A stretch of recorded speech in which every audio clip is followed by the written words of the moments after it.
Pemirsa, pusat kota Lok Semawe digenangi banjir diakibatkan hujan yang mengguyur kota petrodolar tersebut. Meski hanya 1 jam, banjir langsung mengenangi persimpangan Jalan Sukaramai yang menjadi salah satu pusat perdagangan di kota Lok Semawe.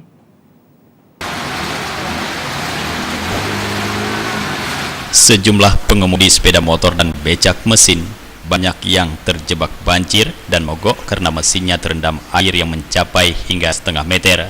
Demikian juga halnya sejumlah pedagang kuliner di sepanjang Jalan Sukaramai Lok Semawe terpaksa harus berjualan dalam kondisi tergenang. Salah seorang warga kota Lok Semawe, Samswar, mengatakan banjir disebabkan pembangunan saluran air yang dinilai tidak sesuai bestek.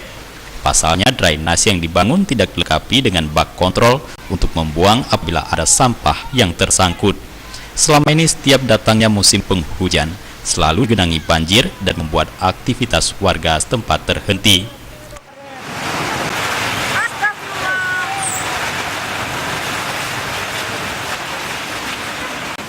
Harapan Bapak kemana nih? Apa nih? Ya, harapannya ya bagus lah. Buat saluran bagus tuh Pak ya? Jangan asal buat aja. Kalau apa kemauannya ya mana lah. Saluran itu lancar ya kan? Iya. Ya airnya nggak tergenang kayak gini, sedikit hujan udah. Berarti ini selama ini sedikit hujan langsung banjir Pak ya? Asal ada hujan udah kayak gini terus. Berdasarkan informasi yang diterima Aceh TV, Badan Saluran dan Jalan Sukaramai baru setahun lalu dibangun dengan anggaran APBK. Namun hal tersebut tidak membuat jalan di pusat kota Lok Semawe itu bebas dari banjir. Dari kota Lok Semawe, Denny Muhtadi melaporkan.